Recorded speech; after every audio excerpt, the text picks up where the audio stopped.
Salut, chers bien-aimés auditeurs, et soyez bénis. Vous suivez l'émission École de Christ du ministère École de Christ présentée par l'homme de Dieu Daniel Jérémie Ndongeri. Bienvenue à tous. Aujourd'hui, nous sommes à notre 16e numéro intitulé Jésus gêna. Amen et bienvenue à tous. Matthieu 4, 1 à 2. Alors Jésus fut emmené par l'Esprit dans le désert pour être tenté par le diable. Après avoir jeûné 40 jours et 40 nuits, il eut faim. Amen. Selon ces versets bibliques, nous voyons que c'est l'Esprit de Dieu qui poussa Jésus à jeûner. Donc, c'est le Saint-Esprit qui programme le jeûne et nous en donne des modalités. Il est une pratique hautement spirituelle et pour ce, il ne peut qu'être initié et conduit par le Saint-Esprit. Il ne doit pas être une pratique issue de nos pensées, une pratique charnelle ou rituelle. Si tel est le cas, alors il devient un exercice physique. Le jeûne vient du Saint-Esprit et est fait selon le Saint-Esprit. Il te dit de le faire et aussi comment le faire. Je rappelle que Jésus n'a pas été le premier à pratiquer le jeûne. Le jeûne est très ancien et date globalement des temps de Moïse et aujourd'hui, il est une pratique recommandée à l'Église. Maintenant, il y a 4 domaines dans lesquels nous pouvons pratiquer le jeûne. Le premier domaine est le domaine ministériel, où on fait le jeûne ministériel, qui consiste à jeûner pour le royaume de Dieu. Autrement dit, pour l'œuvre de Dieu, l'Église, les activités spirituelles et tout ce qui va avec. Le deuxième domaine est le domaine d'intercession, où on fait le jeûne d'intercession, qui consiste à jeûner pour les fardeaux, les besoins, les problèmes des autres. Aussi, pour d'autres situations comme les préoccupations trouvées dans la société. Le troisième domaine est le domaine personnel, où on fait le jeûne à but personnel, où on jeûne pour ses requêtes personnelles ou ses besoins personnels. Et le quatrième domaine est le domaine des remerciements, où on fait le jeûne d'action de grâce. Souvent, nous sommes préoccupés par la demande, mais Dieu veut qu'après être exaucés, nous ayons ces mêmes ailes de remercier Dieu. Ainsi, on peut aussi jeûner pour remercier Dieu de ce qu'il a fait. Alléluia! Alors, comprenez que ces 4 domaines de jeûne sont pleins de sujets de prière, ont énormément de sujets pour lesquels il faut jeûner et leur exaucement n'attend que nos jeûnes. Même si cela n'est pas explicite, on voit tout de même que ces jeûnes de 40 jours de Jésus étaient ministériels, car il était sur le pied de commencer publiquement son ministère. Un serviteur de Dieu averti commence d'ailleurs par un tel exercice avant d'entamer une quelconque œuvre importante pour le Seigneur. Ce jeûne lui donne la direction et la puissance du service. Donc, Jésus a jeûné d'abord pour nous donner l'exemple et puis pour préparer son ministère.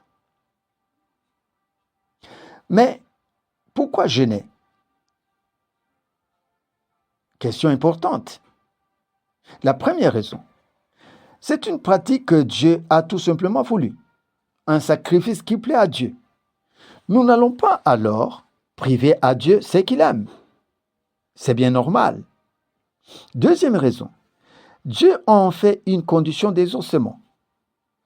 Certaines requêtes sont répondues par le jeûne. En effet, il y a des sujets de prière qui sont répondus par une petite prière sans jeûne, d'autres par des prières moyennes ou grandes sans jeûne. Mais il existe d'autres où Dieu dit, pour les ossements, il faut jeûner. C'est ici où tu dois comprendre qu'il y aurait d'autres choses que tu n'as pas obtenu de Dieu, car tu n'as pas jeûné. Ah oui, ah oui.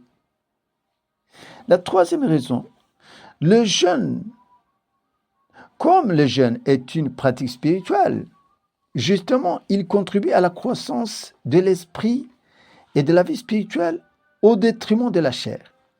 Autrement dit, notre vie spirituelle est combattue par notre chair.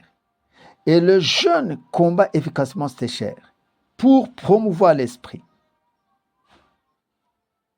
Et d'ailleurs, Jésus a dit qu'il y a des démons qui ne sortent que par la prière et le jeûne. Autrement dit, il y a aussi cette dimension du combat spirituel. C'est-à-dire, il y a des démons, il y a les ténèbres, il y a les diables qui sont vaincus par le jeûne. Ah, eh oui, eh oui.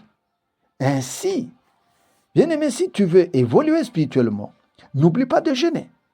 Mon ami, si tu veux percer, aller loin spirituellement, engage-toi dans le jeûne.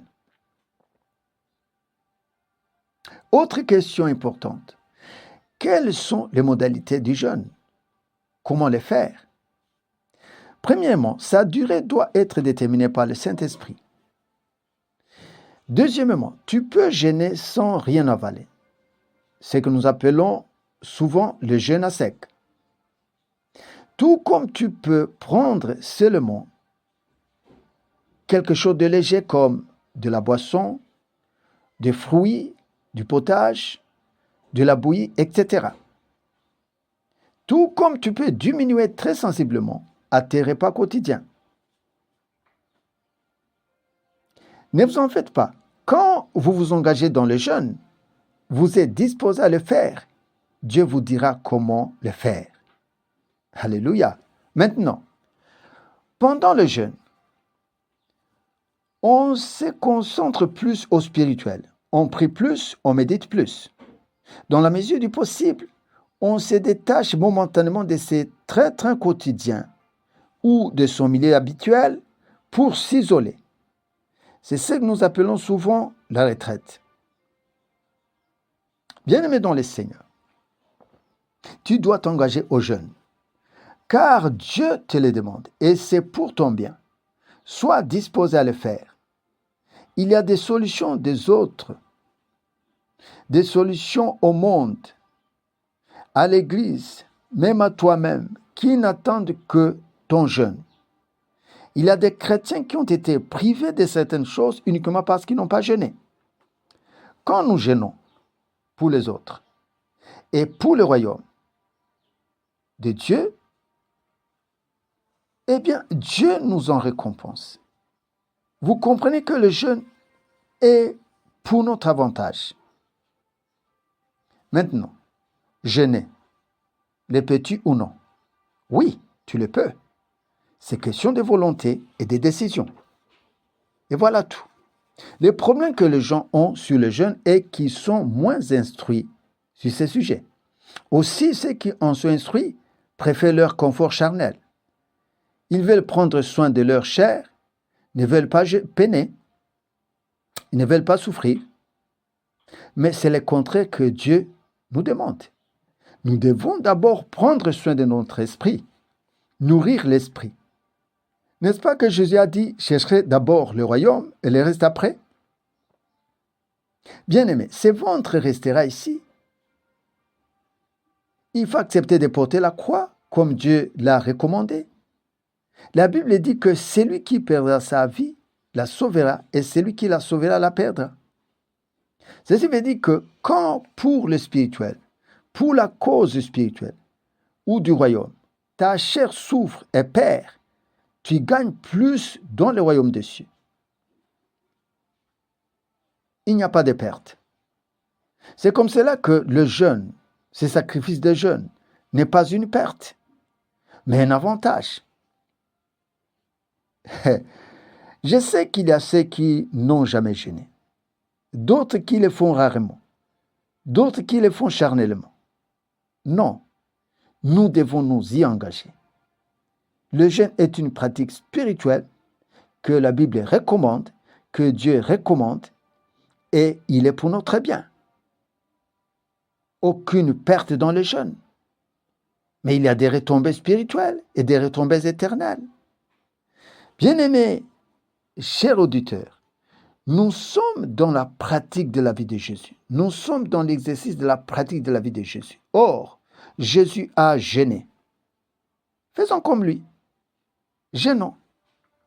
Mais pas 40 jours à sec. Soyez conduits par le Saint-Esprit. Bien-aimés dans le Seigneur, soyez comblés, soyez bénis. Nous sommes à la fin de notre émission. Alors, je vous invite à faire ces exercices de jeûne et vous en serez bénis. Alors, à la prochaine. Ne ratez surtout pas le prochain numéro. Que Dieu vous bénisse.